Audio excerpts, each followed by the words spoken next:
problem number 1 on your homework review, it's giving us an equation, and it's asking what value of p would make the equation below have no solution, and why. What makes an equation have no solution or an empty set? Remember those bullet points of that exit ticket that everybody was super successful in? That's exactly what we need to do.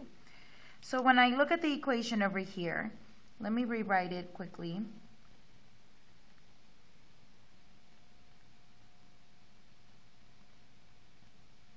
Okay, if I'm going to have a no solution, I know that my coefficients will be the same because they cancel out, remember? So coefficients will be the same, okay, on both sides of the equation, but my constants will be different.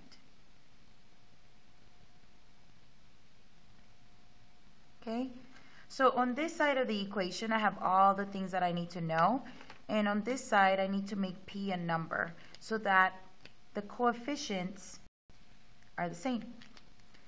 Okay, so in this other one, you can do the box or just arrows for distributed. Negative 10x minus 20. So negative 10x minus 20. So that means that if my coefficient over here is negative 10x, my coefficient on this side also has to be negative 10x in order for the coefficients to be the same. I look at my constants, and my constants are already different, so I'm good there. This is my constant, and that's my constant. So those two are different, so I have this, but I don't have that, so I need to make it equal.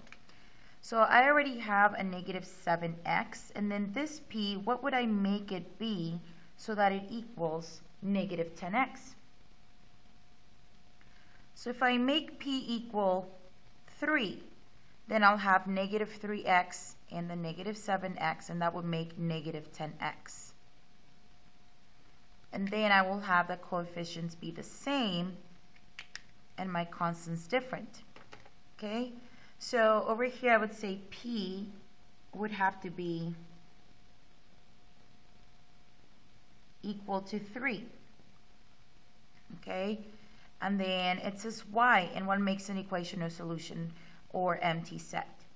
Okay, and here you can give the reasons we did in the bullet points in class. Because for an equation to have an empty set,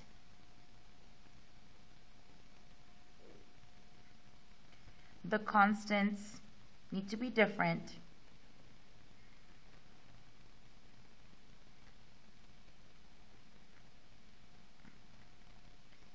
and the coefficients the same.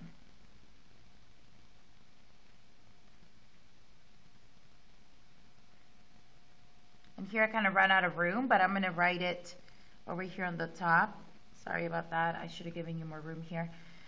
And over here, then I would continue.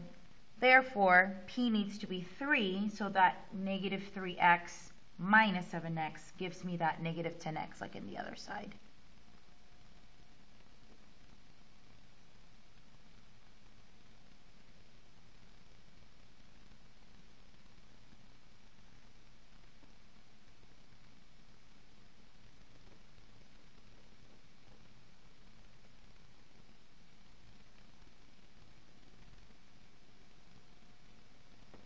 Okay, so any variation of this explanation and your work that you have here showing that the coefficients are different and that you made p a value of 3 so that you can end up with negative 3x plus negative 7x on this left side to make that coefficient the same, and the constants are already different, that makes it a no solution empty set. So make sure you know how to explain that. For number 2, it says, is there any value of p that could make the equation above have infinitely many solutions, or in other words, an identity? Why or why not? So in order for me to have infinitely many solutions,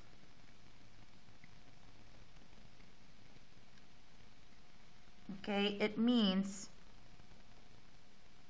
that the coefficients and the constants on both sides of the equation need to be the same.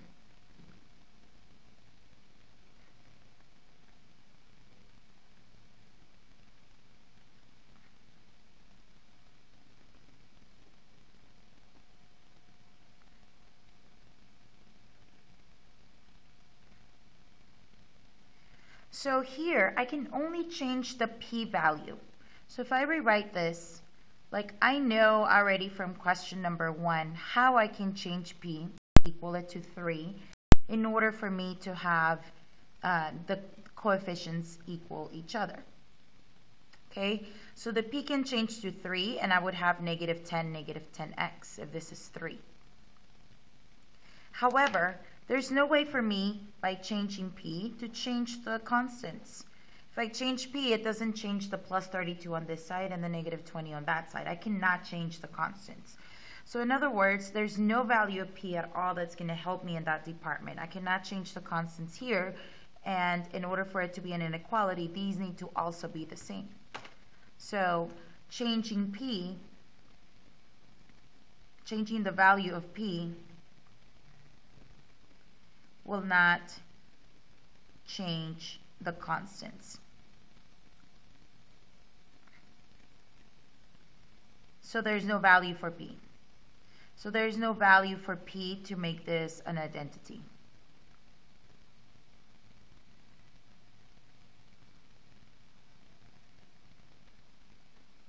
And I'm sorry I gave you very little room in these two. I should have given you a little bit more room. Okay? Now, on number 3, identify below which of the following equations is an identity, has an empty set, or has a unique solution on the first row above each equation. So right here I need to write if they have an empty set, if it has a unique solution, or if it's an identity. And I have to solve the one that has a unique solution. So my first step here would be to simplify each to see if they have an empty set, and if it's an identity, or if they have a unique solution. So I'm going to put my line down the middle here. This needs a lot of simplification. It is not simplified all the way at all. So I see that this part right here, that is distributive property. Okay.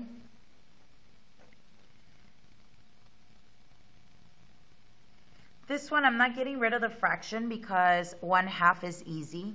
If you're multiplying something by 1/2, basically you are dividing it by 2. So for example, half of 4x, or 1/2 times 4 would be half of 4.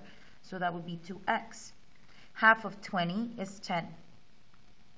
Okay, so only these inside. So I still have the 2x here. I still have the plus 3. Now I have positive 2x and plus 10. I'm still not done simplifying on this side. I need to combine like terms, and I get 5x, and then these are like terms, plus 13. So now I am simplified all the way, and I'll bring the other side down. Okay, when I'm here, I notice that the coefficients are going to be different. I'm sorry, the coefficients are different and the constants are the same. This is kind of a special case, but it does have a solution. Okay, so when we bring it up, these two will cancel out, and then I'll end up with 5x equals 4x, you know, because the 13s are the same. And when I bring this one over, I'll have a 0 here, and x will equal 0.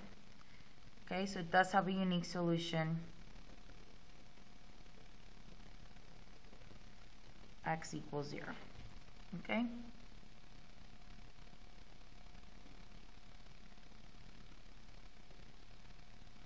All right.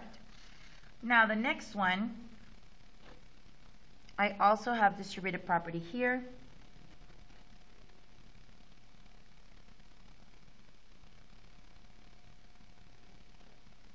So 5x plus 45. And on the other side, I need to combine these like terms. So I'll have also, this is a 1 if you don't see anything. I also have 5x plus 45. So over here, my coefficient of 5, coefficients are the same. My constant is 45, and on the other side also 45. So over here, this will be an identity, or infinitely many solutions.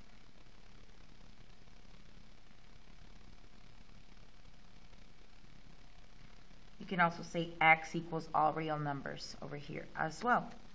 Okay, now the last one. This will be a distributive property.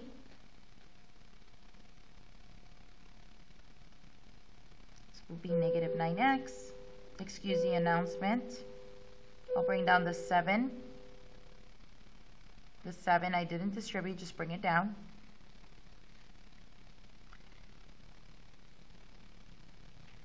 Okay, I'm still not done simplifying this. This and this are like terms because they are constant, so I can put them together. So I have negative 9x plus 37. And on this side, I can also combine like terms. So I will have 18x plus 7. So I'll move it down here, 18x plus 7. Okay, then here, I notice that my coefficients are different and my constants are also different. So I keep solving. So I'll bring the 9 over. I'll make this my variable side and this is my constant side. These zero out on this side. I don't want them here. I want that to be over there in the variable side. I still have 37 left over. Over here I'm going to have 27 and then x and the plus 7. This is my constant side, but the plus 7 is still here, so I got to bring it over. So 27x equals 30. And then my final step would be to divide by 27. So x equals 30 over 27, which can be simplified by 3, for example. And so we'll have 10 over 9. Okay, so that means this is also a unique solution.